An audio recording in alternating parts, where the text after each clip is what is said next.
Hi, everyone. It's A Ticket to Christ. Thank you for tuning back in. We're talking about having strong convictions, and we're looking at a woman who her convictions led her to Christ, and she had strong convictions about seeking the Lord and didn't allow anyone to sway her. So we're in Luke chapter 7 from verse 36 through 50. And one of the Pharisees desired him that he would eat with him, and he went into the Pharisee's house and sat down to meat. And behold, a woman in the city, which was a sinner, when she knew that Jesus sat at meat in the Pharisee's house, brought an alabaster box of ointment, and stood at his feet behind him weeping, and began to wash his feet with tears, and did wipe them with the hairs of her head, and kissed his feet, and anointed them with the ointment. Now when the Pharisee which had bidden him saw it, he spake within himself, saying, This man, if he were a prophet, would have known who and what manner of woman this is that toucheth him, for she is a sinner. And Jesus answering said unto him, Simon, I have somewhat to say unto thee. And he saith, Master, say on. There was a certain creditor which had two debtors. The one owed 500 pence, and the other 50.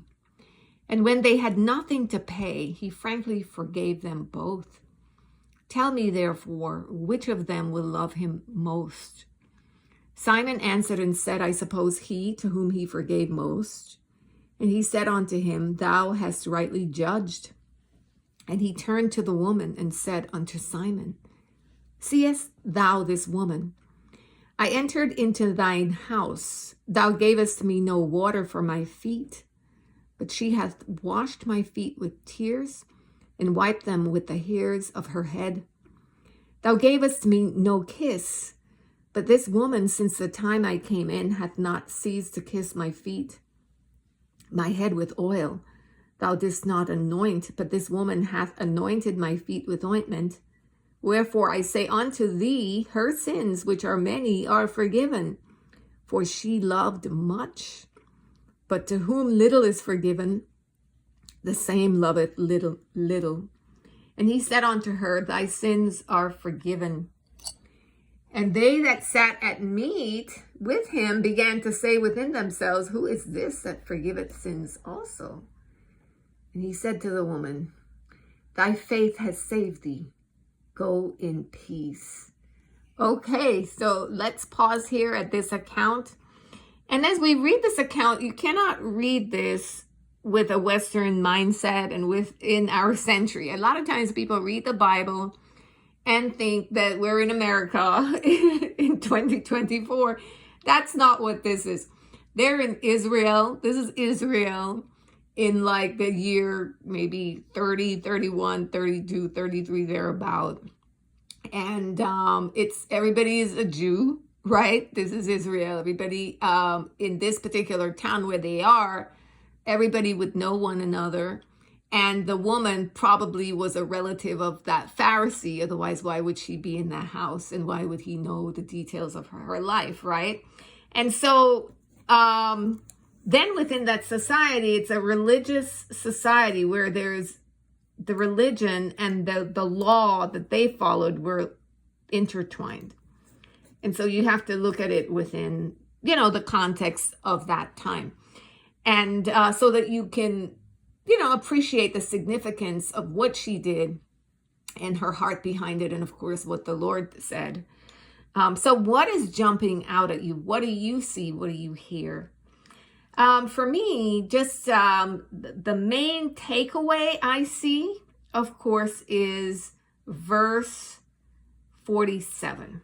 When the Lord said, Wherefore I say unto thee, her sins which are many are forgiven, for she loved much. But to whom little is forgiven, the same loveth little.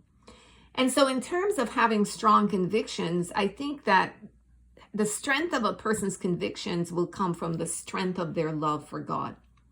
So the stronger the love for God, the more that you put God first, God is a priority of your life, the more you surrender your life to God, you will have strong convictions. You know, the strength of the convictions come, I think, from the strength of your love, the strength of your surrender, the level of surrender. And with this woman, I see somebody who is fully surrendered. I also see someone who didn't care what people thought. So we see her, verse 38, stood at his feet behind him weeping. Why was she weeping? Why do you think she was weeping? I think, when I think about it, I think just weeping, kind of like seeking mercy, broken about her sin, broken about her life. I see somebody who is broken and is coming to the Lord with everything she had, humble, knowing that she's a sinner, knowing she doesn't deserve it. And it's kind of like the heart of bringing what she had, everything she could bring, even though it was nothing. I also wonder whether she observed that here was Jesus who came into this man's house, the Messiah, and this Pharisee didn't honor him. He didn't wash it, anoint him. He didn't wash his feet or do anything for Jesus, as Jesus rightly pointed out. The Pharisee just thought that, well, he was the one who was important, who was bringing in Jesus to check him out. So another thought I had was maybe this woman saw how Jesus was treated and maybe it broke her heart. But I'm leaning more towards she was focused on her need for Jesus, her sin, and just really seeking him with brokenness for forgiveness. That I think more of, and out of the true devotion, the true humility, and the true love, and the right understanding, she was able to come and honor Jesus in the right way.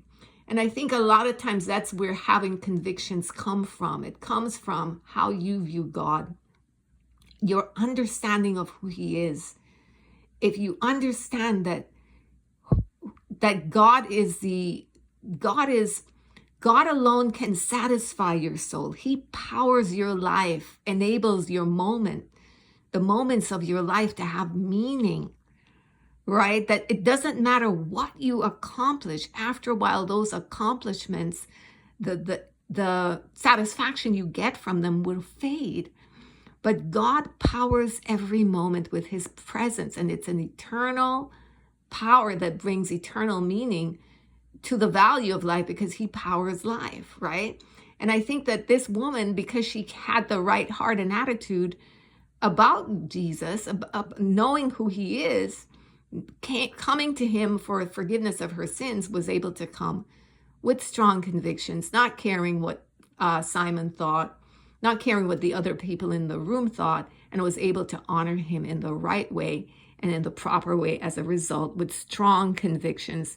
And of course, the Lord forgave her and told her to go in peace, right? And her attitude, her behavior toward Jesus caused other people in verse 49 to say, wow, who's this that forgives sins also? So they were able to note that Jesus must be, beyond a prophet, because he's able to forgive sins, and only God can forgive sins. So she brought forth the majesty of who Jesus was as well because of her convictions. And I think that that's the main takeaway I get from this. I don't know what you're getting, but what I see with her, it's just really inspiring, not focusing in on where you've been or what you've done, where you've come from, but focus in on what God is offering you and what he says, and getting your heart right, getting your heart like this woman. I think she was Mary from Bethany. As I read through the book of John, I think I see reference that shows it's her. So, beloved, that is it from me. I hope this blessed you or gave you food for thought in some small way. God loves you so much. Take care.